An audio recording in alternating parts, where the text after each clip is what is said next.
আসসালামু আলাইকুম বন্ধুরা, আমি ডাক্তার ফরহাদ হোসেন আছি আপনাদের সাথে। যেখান থেকে আমার এই ভিডিওটি দেখতেছেন প্রত্যেককে জানাই আন্তরিক ধন্যবাদ। যেখানে আছেন আশা করি ভালো আছেন এবং নিরাপদে আছেন।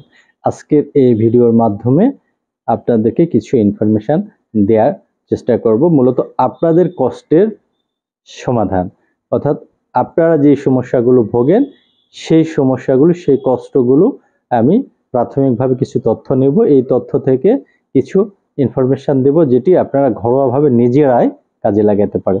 তাহলে আপনাদের কষ্টের কথা আগে জেনে নিই। একজন তার কষ্টের কথা লিখেছে, স্যার আমার বয়স 31, আমার দ্রুত বীর্যপাত সমস্যা আছে, লিঙ্গের অগ্রভাগ হাইপার সেন্সিটিভিটি, অর্থাৎ পুশ করলেই মনে হয় বীর্যপাত হয়ে যায়, এই কথা বোঝাতে চাচ্ছে। সহবাস করতে গেলে লিঙ্গ প্রবেশের সাথে সাথেই বীর্যপাত হয়ে যায়। রাইট, লিঙ্গ প্রবেশ করার সাথে সাথে সেন্সেশন এত বেশি যে বীর্য টেনে বের করে নেই, এরকম হয়। দ্বিতীয়বার সহবাসে অনেক কষ্ট হয়, পূর্বে হস্তমৈথুনের বদভ্যাস ছিল, শারীরিক অবস্থা রোগা পাতলা, সামান্য উত্তেজনায় লিঙ্গের অগ্রভাগ দিয়ে পাতলা পানির মতো বীর্য বের হয়। গ্যাস্ট্রিকের কিছু সমস্যা আছে, বীর্য অনেক পাতলা, করণীয় কি? সমস্যাগুলো মডিফাই করলে খুব সহজেই হোমিওপ্যাথিক চিকিৎসার মাধ্যমে নিয়ে আসার একটি প্রাথমিক ধারণা পাওয়া গিয়েছে। এনাকে আরো কিছু সমস্যার আলোকে চিকিৎসা দেওয়া যেতে পারে। যেহেতু সমস্যা ভিজিবল অর্থাৎ দৃশ্যমান, এখান থেকে কিছু হোমিওপ্যাথিক ঘরোয়া সমাধান দেওয়া যাবে। যদিও ট্রিটমেন্ট করতে গেলে আরো বিশদ আলোচনা করার প্রয়োজন আছে, তারপরও এই আলোচনাটি প্রাথমিক এবং ঘরোয়া।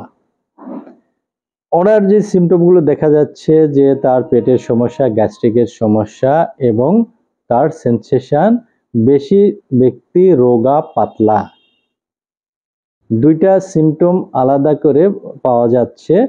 রোগা পাতলা এই ধরনের রোগীদের ক্ষেত্রে ফসফরাস, কিন্তু প্রকৃতপক্ষে তার গ্যাস্ট্রিকের সমস্যা এবং বীর্যের সেন্সেশন বেশি, অল্পতেই বীর্যপাত হয়ে যাচ্ছে। এই সমস্যার জন্য আরেকটা মেডিসিন অ্যাপ্লাই করতে হবে।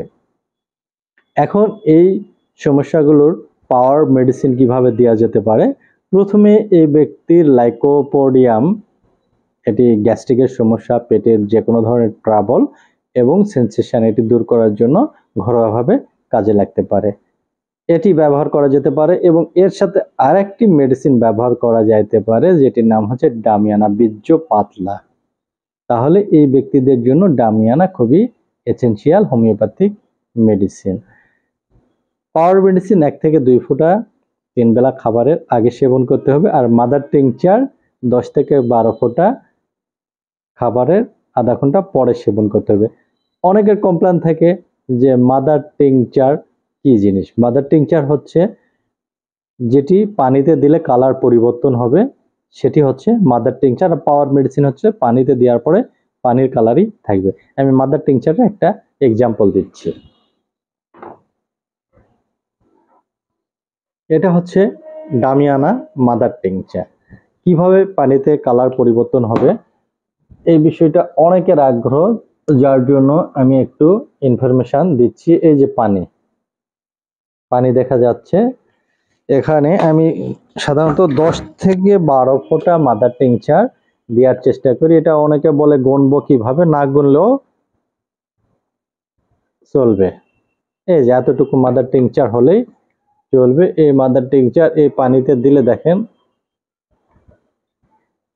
পানির কালারটা পরিবর্তন হয়ে গেছে। এটা হচ্ছে ডামিয়ানা মাদার টিংচার।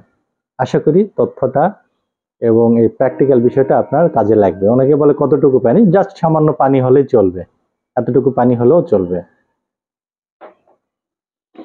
এই ডামিয়ানা মাদার টিংচার 10 থেকে 12 ফোঁটা যেভাবে টিউবে দেখালাম এতটুকু হলেই হবে। এতটুকুই 3 বেলা খাবারের পরে খেতে হবে। তাহলে ঘরোয়াভাবে কিছুদিন যদি অ্যাপ্লাই করা যায় আপনার সমস্যাগুলো একেবারে নিয়ন্ত্রণে আসবে।